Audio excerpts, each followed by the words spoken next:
Oscar race car namaskar net TV for US தலையோட விஸ்வாசம் படம் கிட்டத்தட்ட ஒரு 7 வாரம் ஆயிடுச்சுங்க. ஆனாலும் இன்னும் அந்த வீக்கெண்ட் ஆச்சுன்னா அந்த சாட்டர்டே சண்டே வந்துச்சு வச்சுக்கோங்க, எல்லாரும் குடும்பத்தோட படத்துக்கு போய் உட்காந்துறாங்க. ஏன்னா அவ்வளோ ஒரு சூப்பராக இருக்குது. அந்த சென்டிமெண்ட்டை பார்த்துட்டு எல்லாருமே அந்த படம் பார்த்துட்டு வெளியிடும் போது கண் கலங்காமல் வரவே மாட்டுறாங்க. அந்த அளவுக்கு ஒரு சூப்பரான ஒரு படமாக இருக்குது. இதெல்லாம் தாண்டி தலை அஜித் அவர்களுக்கு இந்த வேதாளம் படம் வரைக்கும் நல்ல ஒரு ஃபேமிலி ஆடியன்ஸ் இருந்தாங்க. நடுவில் ஒரு படம் அப்படி வீழ்ச்சியாக இருந்தது. அதுக்கப்புறம் தலையோட கரியர்லேயே வேற லெவலில் ஒரு கிராஸ் அந்த கலெக்ஷன் அல்ல ஒரு படம் தான் அது விஸ்வாசம் படம் தான். அந்த மாதிரியான ஒரு நல்ல பேரை நம்ம தலைக்கு மட்டும் இல்லை அந்த க்ரூக்கே வாங்கி கொடுத்துருச்சு அப்படின்றதா சொல்லும்.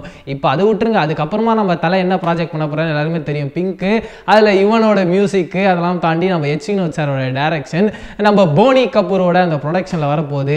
இதெல்லாம் தாண்டி நாங்கள் எந்த வீடியோ தலையை பற்றி போட்டாலும் நீங்கள் என்ன சொல்கிறதுனா, நீங்கள் அவங்களுக்கு தாண்டா சப்போர்ட் அப்படின்னு சொல்லி நாங்கள் இவங்களுக்குலாம் சப்போர்ட் கிடையாது. நாங்கள் எப்பயுமே அந்த மீடியேட்டர் தான் இருக்கோம். நீங்கள் அந்த மாதிரி வீடியோ அதாவது பார்த்தீங்கன்னா தலையை பற்றி போகிற வீடியோ பார்க்கறது கிடையாது. அப்படி பார்த்துருந்தீங்கன்னா நான் எதுக்கு அந்த மாதிரிலாம் இப்போ சொல்ல போகிறேன். சரி, அது விடுங்க, அது ஒரு பக்கம் இருக்கட்டும். இப்போ என்ன மேட்டர்னு பார்த்தீங்கன்னா தலை அதில் என்ன மாதிரியான லுக்கில் வரப்போகிறான்னு சொல்லிட்டு ரிவீல் பண்ணியிருக்காங்க. எப்படி இருக்க போகிறான்னு சொல்லிட்டீங்கன்னா, பிங்க் படத்தில் நம்ம அமிதாப் பச்சன் சார் கிட்டத்தட்ட ஒரு 70 வயசு கேரக்டராக பண்ணுறாரு. அந்த மாதிரியே தான் நம்ம தலையும் ஒரு 70 வயசு கேரக்டராக தான் பண்ண போகிறாரு. ஃபுல்லாக இந்த ஒயிட் தலை, வெள்ளை மீசை, க்ளீன் ஷேவோட அழகாக ஒரு லாயர் எப்படி இருக்க போகிறாரோ அந்த மாதிரி தான் இருக்க போகிறார் அப்படின்னு சொல்லிட்டாங்க.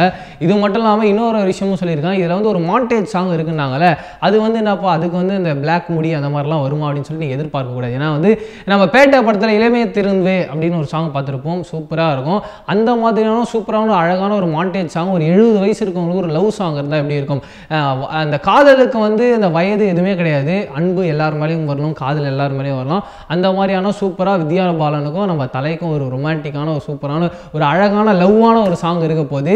எனக்கு யுவன் சங்கர் ராஜாவோட மியூசிக்கில் பிஜிஎம் எந்த அளவுக்கு பிடிக்குமோ அதே மாதிரி இந்த ரொமான்டிக்கான சாங்ஸ், அதாவது பார்த்தீங்கன்னா லவ்வபிள் சாங்ஸ்லாம் எனக்கு பிடிக்கும். அதில் என்னோட ஒன் ஆஃப் த ஃபேவரட் எதுன்னு பார்த்தீங்கன்னா இந்த தர்மதுரை படத்தில் ஒரு சாங் இருக்கும், ஆண்டிப்பட்டி கனவா காத்து அப்படின்னு சொல்லிட்டு அந்த பாடலாம் செம்மையாக இருக்கும். அந்த மாதிரியான ஒரு பாடல் இந்த படத்தில் இருந்துச்சுக்கோங்க, வேறு லெவலில் இருக்கும். நீங்களும் அந்த மாதிரி நிறைய யுவன் சங்கர் ராஜா சாங்ஸ்லாம் கேட்டிருப்பீங்க.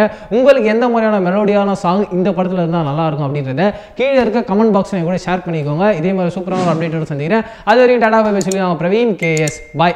1 minute. இன்னொரு விஷயம் இருக்குது. என்னென்னு பார்த்தீங்கன்னா, இப்போ நம்ம கோலிவுட்டை பற்றி பேசிட்டோம். ஹாலிவுட்டை பற்றி யார் பேசுகிறா? நம்ம எஸ்ஆர்கே நான் பேசுகிறல. அவர் டீட்டெயிலாக ஒரு வீடியோ பண்ணியிருக்காரு. ஹாலிவுட்டில் என்னென்ன படங்கள்லாம் நம்ம தமிழ்நாட்டில் மறுபடியும் போட போகிறாங்க, அது எந்தெந்த தேட்டரில் அப்படின்னு சொல்லிட்டு அந்த அப்டேட்டை நீங்கள் பார்க்கணும் ஆசைப்பட்டீங்கன்னா என்ன பண்ணுவோம், கீழே இருக்க டிஸ்கிரிப்ஷன்லையும் காமெண்ட் பாக்ஸ்லையும் அந்த லிங்கை கொடுத்துருக்கேன், போய் பார்த்து என்ஜாய் பண்ணுங்கள்.